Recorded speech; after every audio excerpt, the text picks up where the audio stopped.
Então, professora, como a senhora tá? Tá tudo bem? Tudo bem, vocês? Também, tá tudo certo. Tá conseguindo me escutar direitinho? Tô te escutando direitinho. Tá, então tá bom. Professora, então acho que a gente pode começar com a sua apresentação, contar um pouquinho da sua experiência acadêmica, profissional, o pessoal te conhecer um pouquinho. Posso comentar.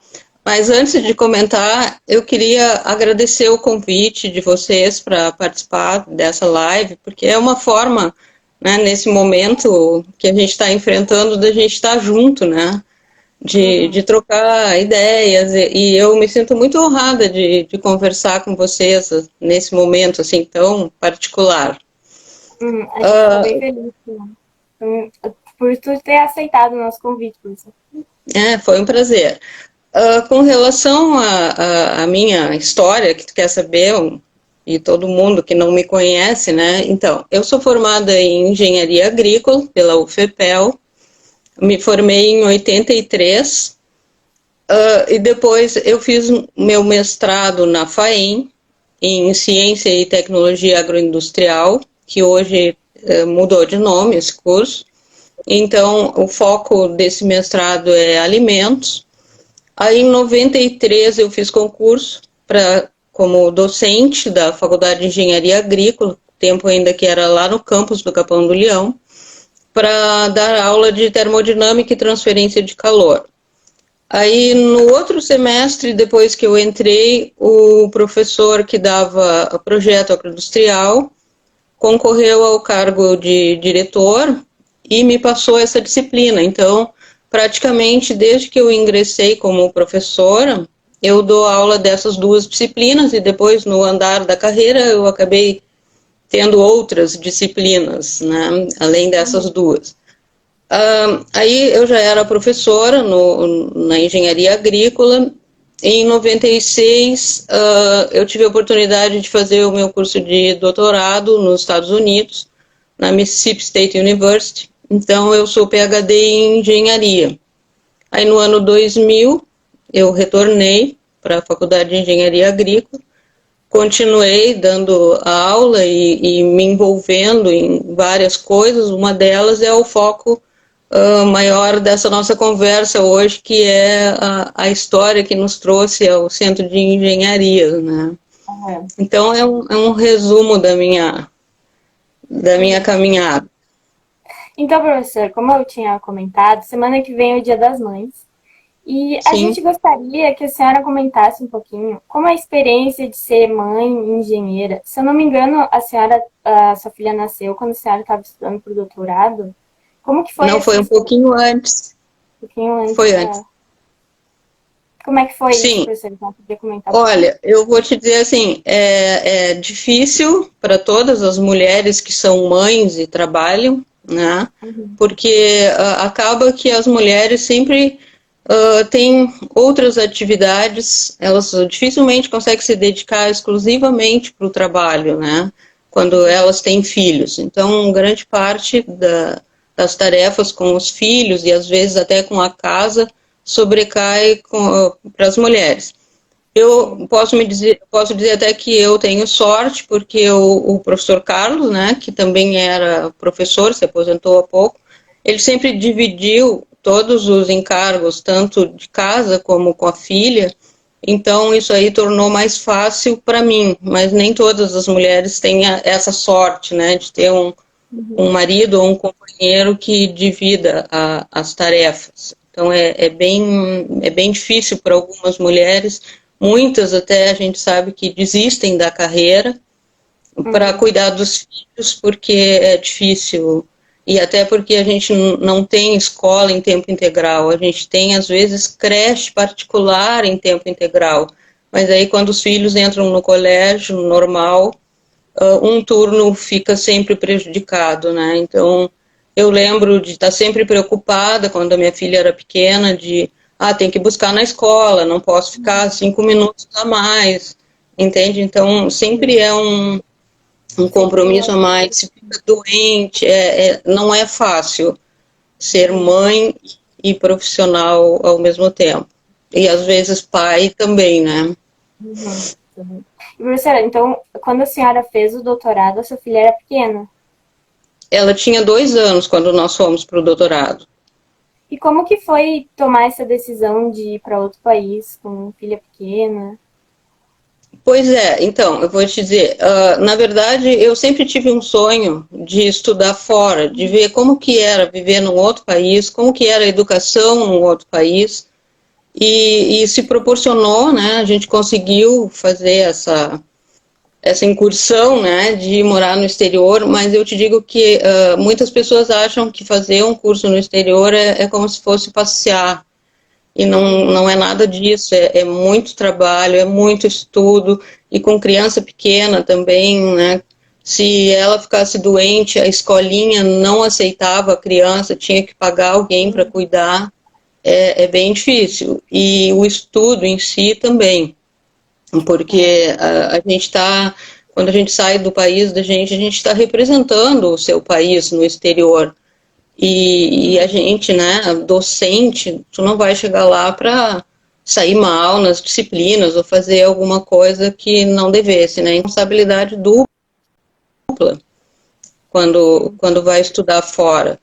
E no nosso caso, meu e do professor Carlos, a gente se esforçou muito, né, para ter boas notas e para aproveitar todas as oportunidades que nós tivemos lá.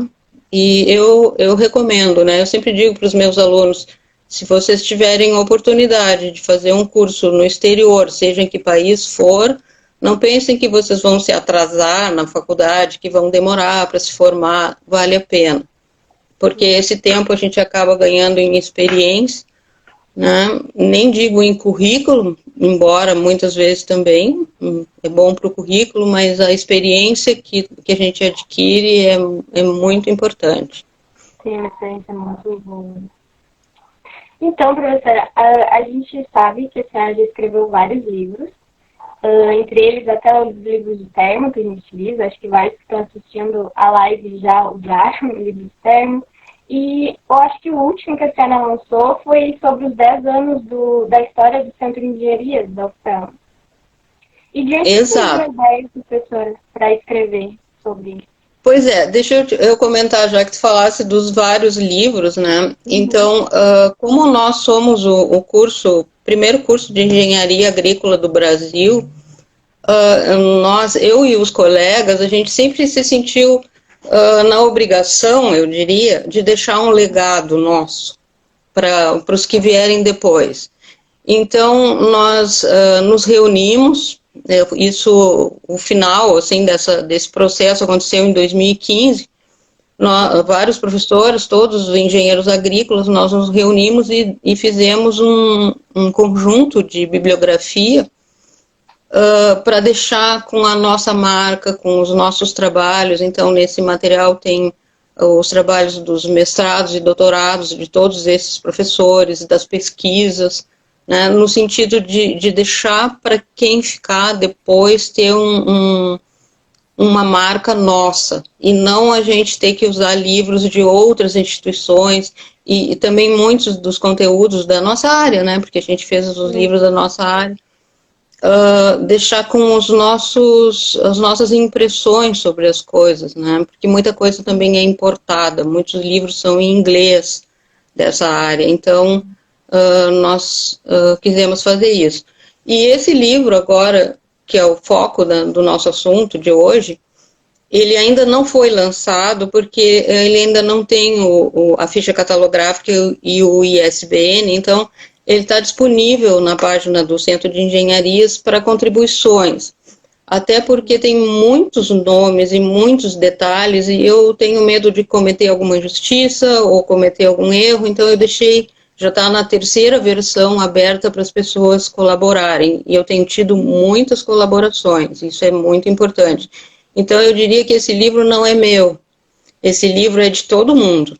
Tá? Eu não sei nem contar quantas pessoas contribuíram, quantas entrevistas eu fiz com as pessoas e me mandaram material, então isso é nosso, tá? Ele não é meu.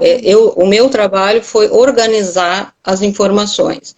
E a motivação que tu me perguntasse foi assim, ó, eu participando de muitas reuniões que eu sempre tive envolvida, quando era faculdade de engenharia agrícola, eu pertencia ao departamento e o que seria o conselho, e depois, quando foi fundado o Centro de Engenharias, o conselho do Centro de Engenharias. Então, eu sempre tive contato com muitos colegas. Quando começaram a entrar os colegas novos para o Centro de Engenharias, eu comentava com eles algumas coisas, eles tinham dúvidas, né? E eu comecei a ver que as pessoas não tinham informações do passado. E aí eu me dei conta, tá, eles não têm essas informações, mas não é culpa deles não terem as informações. Aí eu fui olhar os projetos pedagógicos dos cursos e parecia que esses cursos tinham começado assim em 2010 ou 2011, que não tinha nenhuma referência anterior para eles colocarem. E eu pensei, não é culpa deles, a culpa é nossa que não contamos para eles as histórias. E aí eu pensei, se eu sei essa história, é minha obrigação, né, deixar isso registrado. E eu comecei a procurar em vários lugares e documentação, e é tudo muito esparso, assim, as informações, elas não estão concentradas num lugar. Então eu pensei, então é o meu papel fazer isso. E a primeira coisa que eu fiz para conseguir material foi visitar o professor João Geraldo Casaroli, e ele me passou vários documentos que ele guardava lá do tempo da fundação, né? E esses documentos estão comigo para fazerem parte de um histórico que a gente vem a ter, um local para guardar esse material dentro do Centro de Engenharias, que é a nossa referência, né? O nosso embrião, assim, de quando foi montado o curso de Engenharia Agrícola no Brasil. Uhum. Então, E a nesse livro motivação... ele conta um pouquinho sobre um pouquinho de cada história das engenharias do centro, Isso, inclusive da é. nossa, da engenharia agrícola. E por qual motivo, professora, surgiu assim a engenharia agrícola? Foi assim, Como ó. foi o processo de criação do curso? Sim, vou contar então. O professor Casaroli, quando eu fui na casa dele, ele me passou documentos, como eu te disse, uma carta, e esse material eu transcrevi para o livro. Então, ele está lá no primeiro capítulo, que é a criação. Então, o que motivou, vamos dizer, a criação da engenharia agrícola? Isso aí estavam lá pelos anos 60, fim dos anos 60, tá? Entre 60 e 70, ali, 69, por aí. Então, nesse período, tá, o Brasil começou a se desenvolver muito, tá? Começou a crescer, e o meio rural começou também a crescer e a demandar novas tecnologias. E o único profissional que podia ajudar a desenvolver o meio rural na época era a agronomia. Dentro da agronomia, lá da FAEM, da Faculdade de Agronomia da UFPEL, o único departamento que tem um nome de engenharia é o Departamento de Engenharia Rural, né? Então, lá dentro desse departamento, pelo que eu entendi que o professor Casaroli comentou comigo na entrevista, eles se sentiram na obrigação de se qualificar para poder atender esse novo mundo, essa nova tecnologia que estava vindo, né? Aí o professor Casaroli foi buscar um mestrado no Peru para se capacitar, né, para poder contribuir com essa tecnologia. E ele e o professor Elmar Wagner, que era colega dele de departamento, também o professor Elmar Wagner também foi se capacitar. E aí quando o professor Casaroli estava lá no Peru, ele escreveu uma carta, que eu transcrevi essa carta para o livro, e o professor Casaroli, ele dava aula de construções rurais, né, na agronomia. Quando ele chegou lá, ele foi trabalhar com construção de uma agrovila no interior lá do Peru, e ele se deu conta, né, ele escreve literalmente na carta para o professor Elmar, que o agrônomo não é um engenheiro. Ele se sentiu incapacitado para desenvolver aquela tarefa na área de construções rurais. Tá? Ele coloca isso grifado ainda na carta.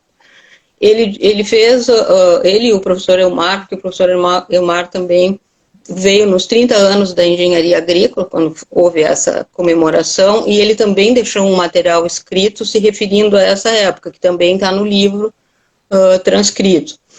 Então, eles consideram assim, ó, que na época existia no meio urbano o engenheiro civil e o arquiteto, e no meio rural só existia o agrônomo. E eles achavam que estava faltando o engenheiro, então o agrônomo faria às vezes do arquiteto no meio rural, e eles precisavam de um engenheiro. Aí o professor Casaroli comenta nesse material que a agronomia, para ter os subsídios de matemática, de física, resistência dos materiais e tantos outros base, né, tanta base para fazer esse trabalho, eles precisariam aumentar em 2 anos a agronomia, né, para poder, na época acredito que a agronomia fosse um curso de 4 anos. E aí eles ficaram meio num impasse. Então, eles tinham 3 opções na época do que fazer para resolver essa questão de atender a essa demanda tecnológica que estava, né, sendo necessária. Então, a primeira hipótese seria aumentar o curso de agronomia para dar essa base de engenharia que eles precisavam. A outra ideia era fazer uma pós-graduação da agronomia com esse foco, e a terceira opção era fazer um curso novo. E aí, esse curso novo foi a engenharia agrícola, que foi a ideia que prevaleceu na época. Aí, para conseguir botar esse plano em ação, o professor Casaroli já tinha voltado do mestrado dele, ele já estava de volta no DER, ali no Departamento de Engenharia Rural, e o professor, como é que é o nome dele? José Emílio Araújo, ele era o diretor-geral do IICA, que é o Instituto Interamericano de Cooperação para a Agricultura. Ele estava na Costa Rica. Esse professor, então,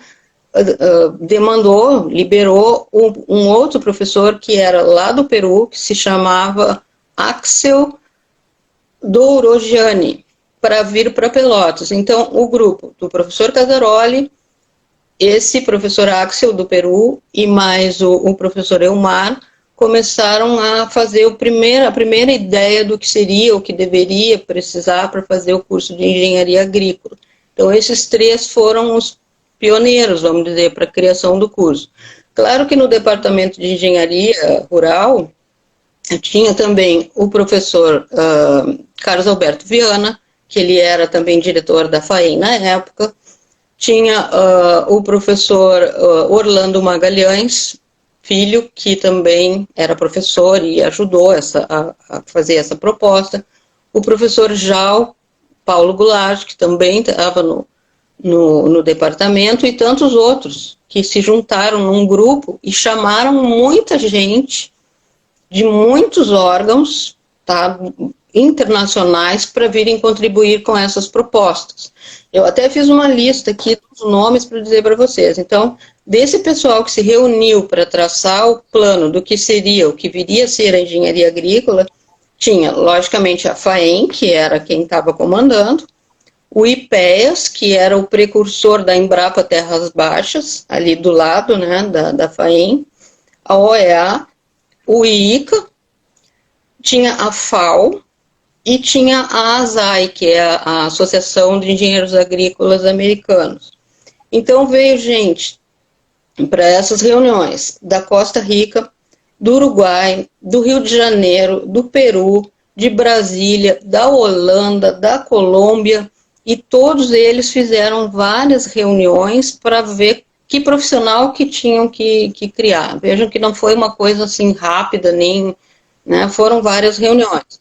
Dentro desses materiais que o professor Casaroli me passou, tem 2, como se a gente fosse olhar, parecem 2 livros.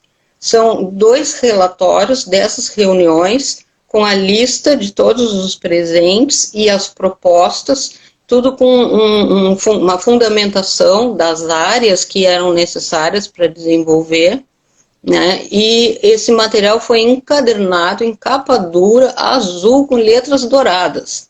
para vocês verem que aquilo é um tesouro, né? E ele guardou, né, o professor Casaroli, até 2018, quando ele me passou esse material.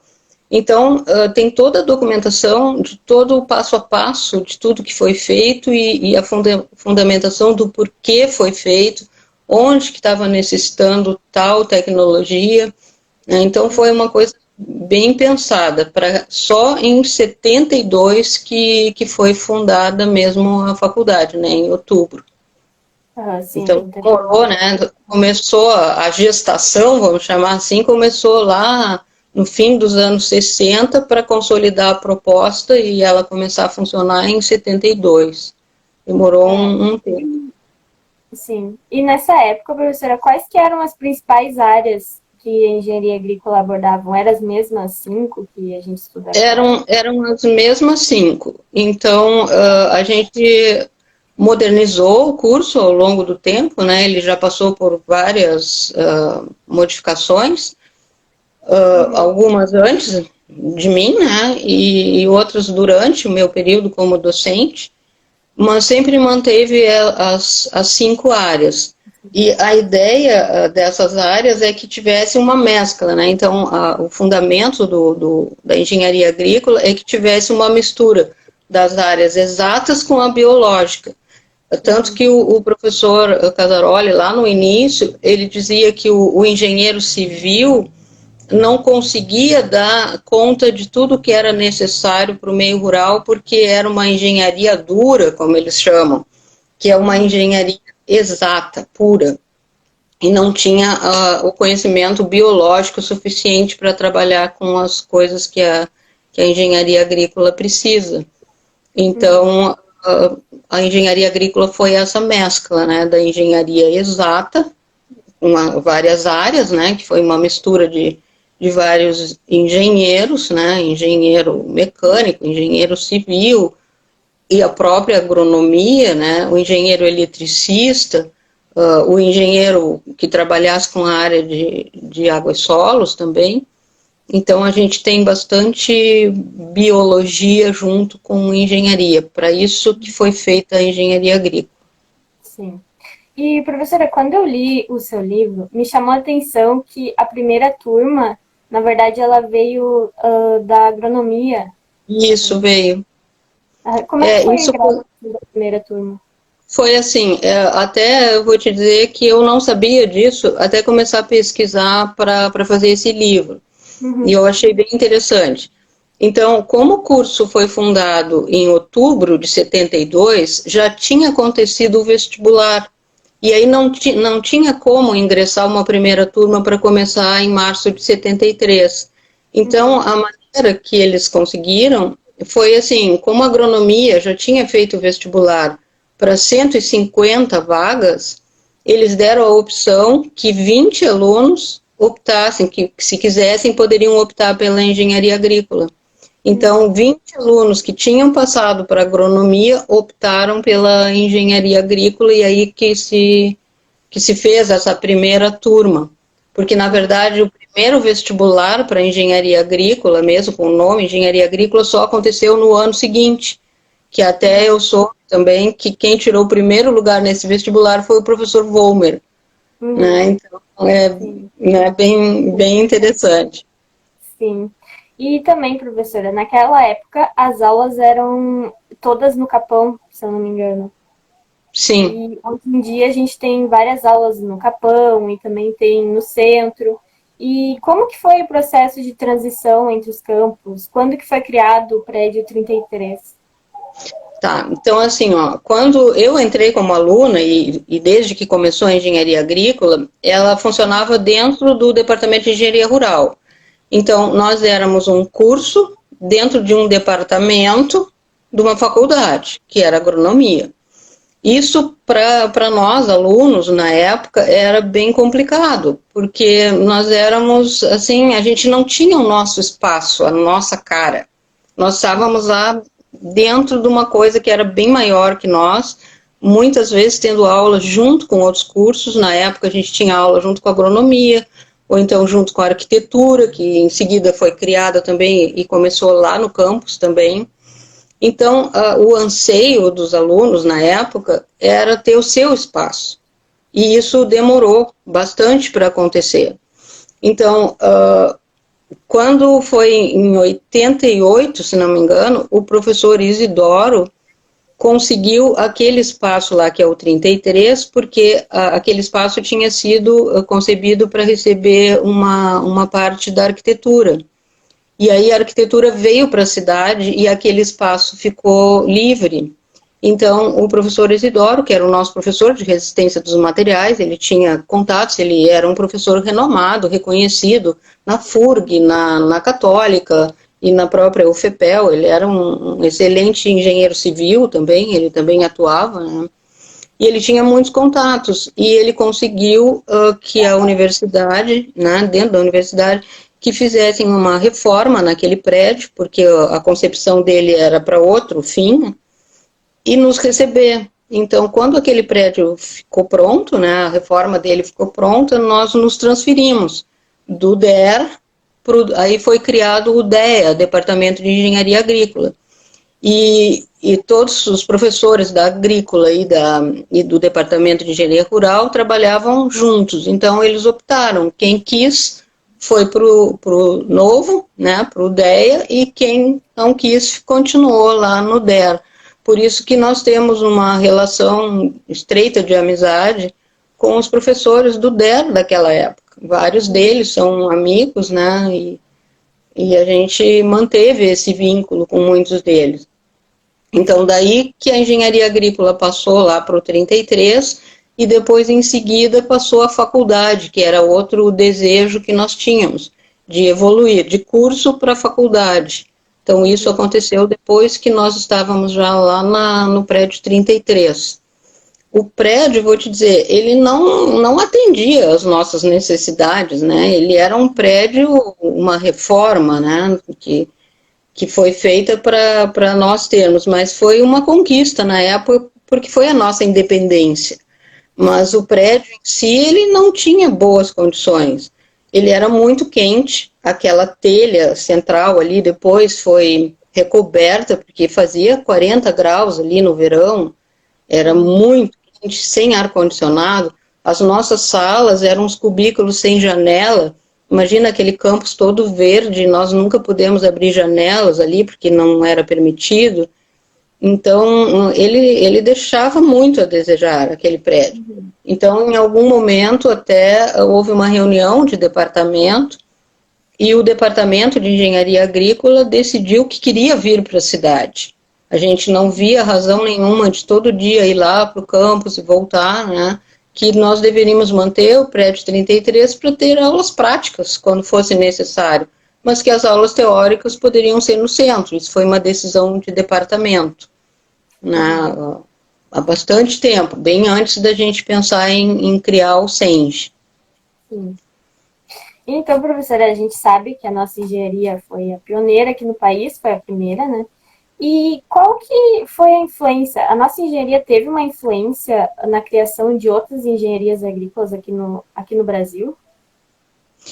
Olha, eu acredito que sim, porque pelos relatos também desses professores pioneiros que eu citei, tem escrito, né, que eu nem conhecia esses dois professores, mas consta que o professor Nivaldo Cobra, na época, ou logo em seguida que a engenharia agrícola foi criada, ele tentou criar uma engenharia agrícola na Exalc, né, em Piracicaba, e ele não conseguiu, porque ele teve muito problema com a agronomia de lá, que não aceitava que fosse criada a engenharia agrícola.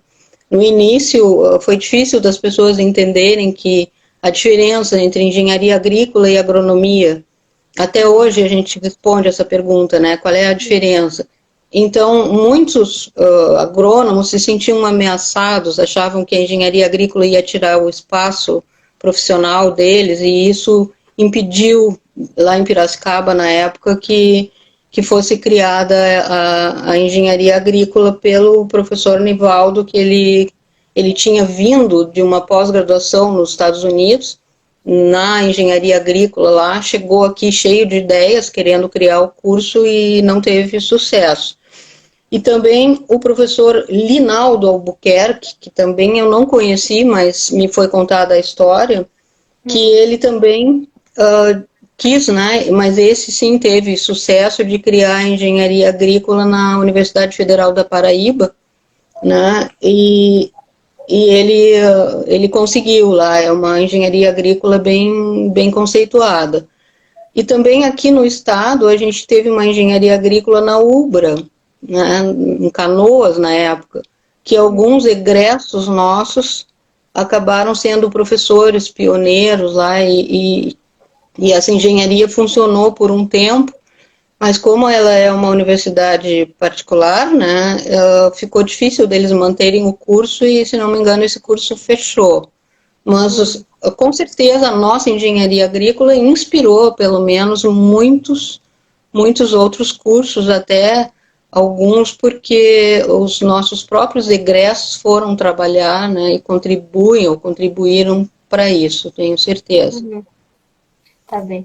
E, professora, como que surgiu a ideia da criação do CENG, do Centro de Engenharias?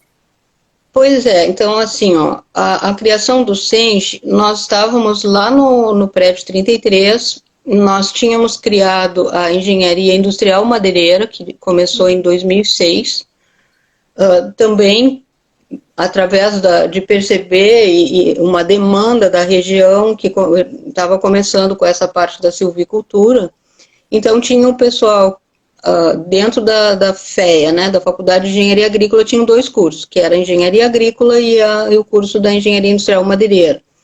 E na época nós éramos mais ou menos 20 ou 22 professores.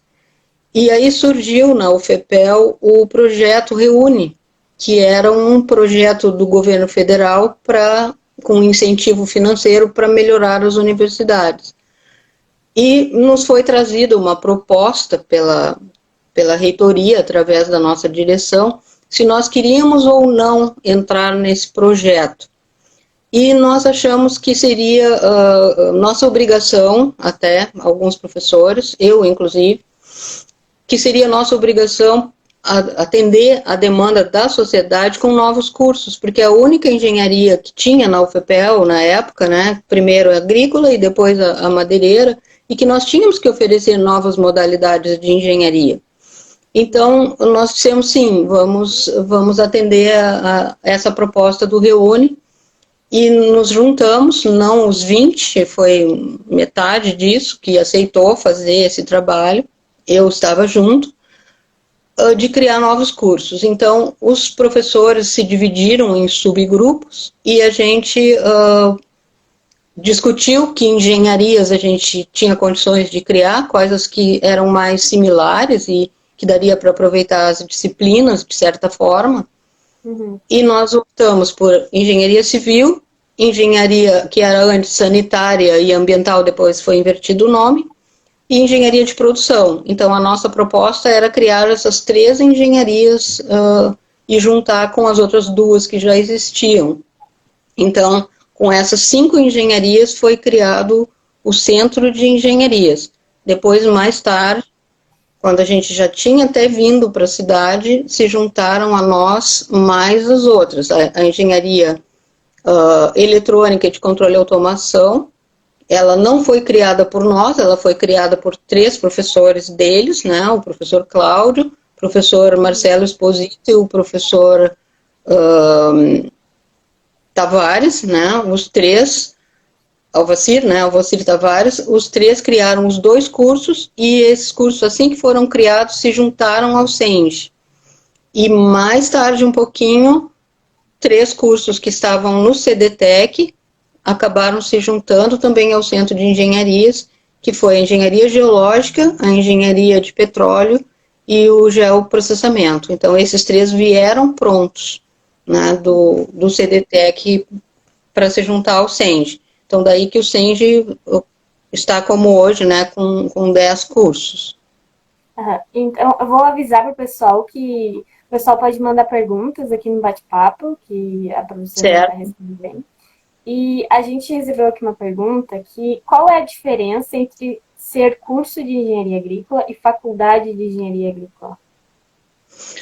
Olha, basicamente é na estrutura organizacional, né? Então, quando é um curso, ele está vinculado a uma direção, né? No caso, quando é uma faculdade, tem uma independência maior, tu pode ter departamentos, né, vinculados àquela faculdade. Um curso, ele é sozinho, né? Ele está ligado só ao seu colegiado e a uma direção separada. Inclusive, quando nós fizemos o projeto do projeto de criação do Centro de Engenharias, a nossa ideia é que cada curso fosse uma faculdade, com os seus departamentos e a sua independência. E não foi aceita essa ideia pela reitoria, porque a reitoria queria que a Universidade Federal de Pelotas toda fosse dividida em centros, o que acabou não acontecendo, mas todos os que foram novas propostas acabaram virando centros. Foi mais ou menos, nos obrigaram a ser um centro. E eu acho assim, não sei se no futuro isso vai ser alterado, porque eu considero que é bastante difícil o trabalho da direção. Eu acompanho a direção, sempre acompanhei todo o período do professor Vollmer, e depois do professor Cláudio, e agora da professora Isabela, e eu acho que é muito penoso, sabe, esses cargos diretivos dentro da universidade.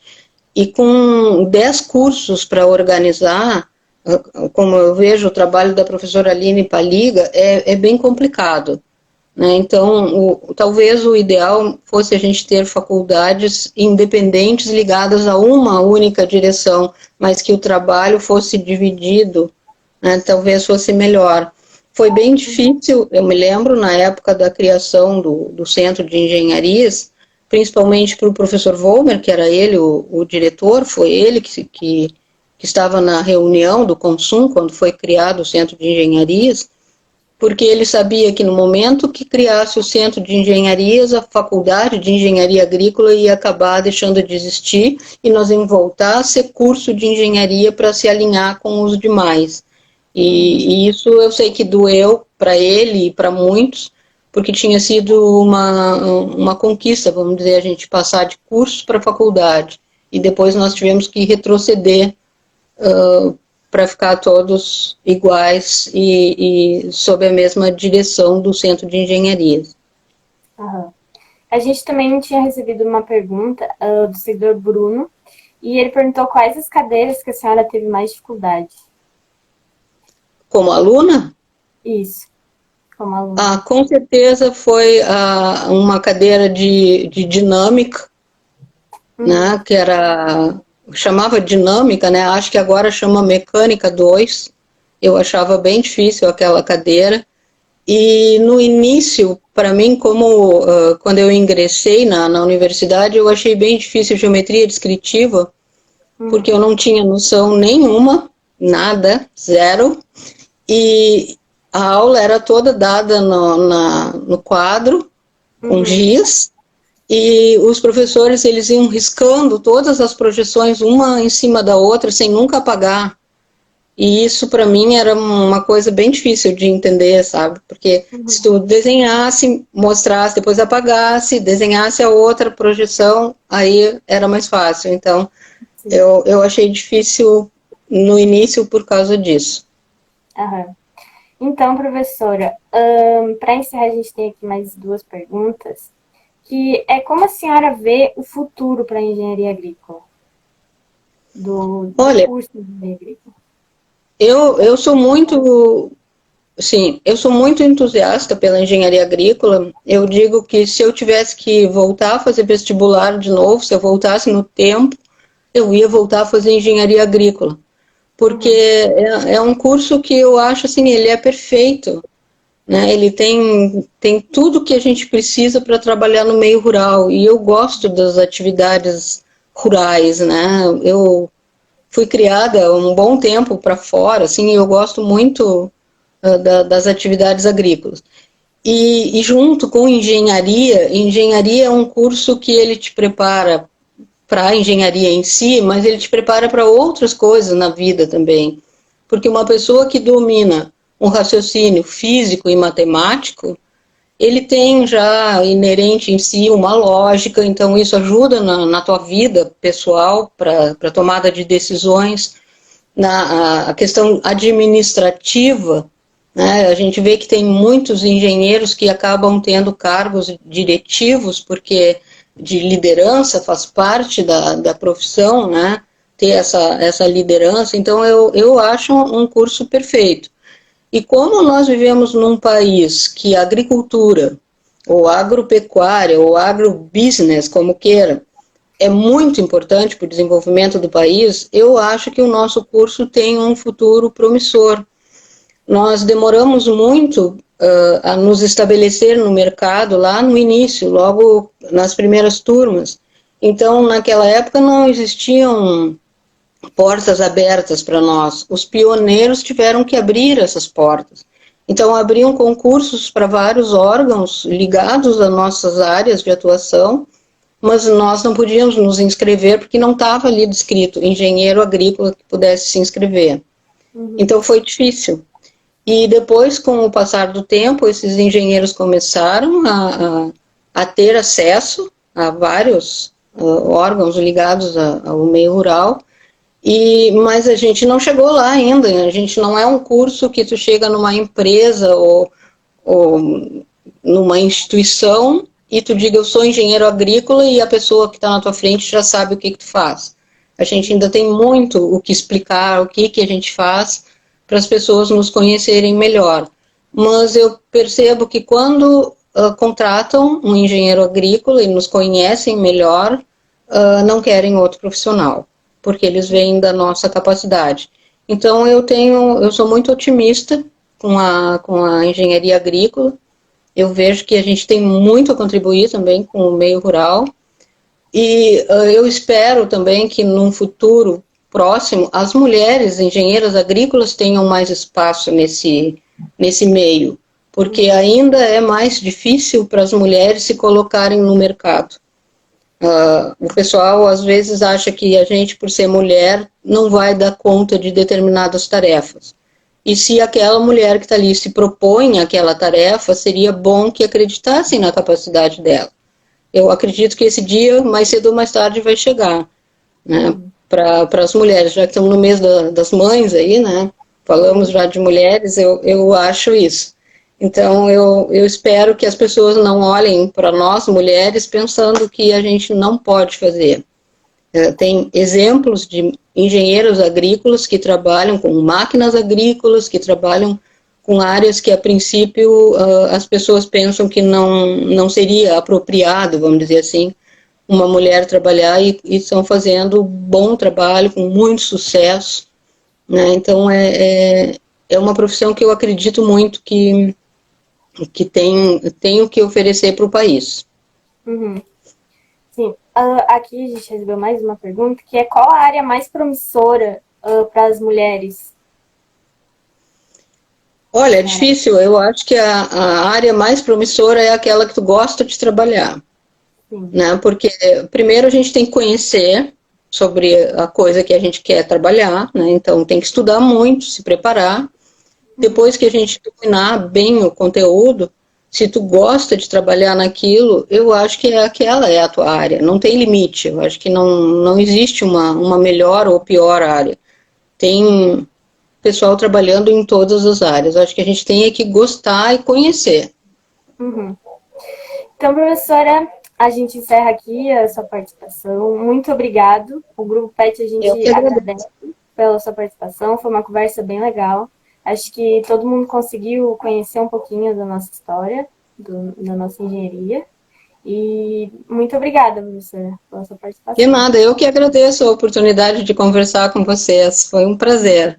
Muito obrigada. Vamos encerrar aqui a sua ligação, tá bem, professora? Tá bem. Tchau. Tudo de bom para vocês. Tá bom, obrigada, professora. Então, pessoal, chegou ao fim mais uma live. Eu queria avisar que semana que vem a live vai acontecer um pouquinho mais cedo, vai ser às 4 horas. E vai ser com a professora Gisele, vai ser uma conversa sobre mulheres no agro. Então, a gente conta com a participação de todos. E cada segunda-feira a gente vai trazer um assunto diferente aqui pra gente. E muito obrigado pelo acesso de cada um. E até a próxima.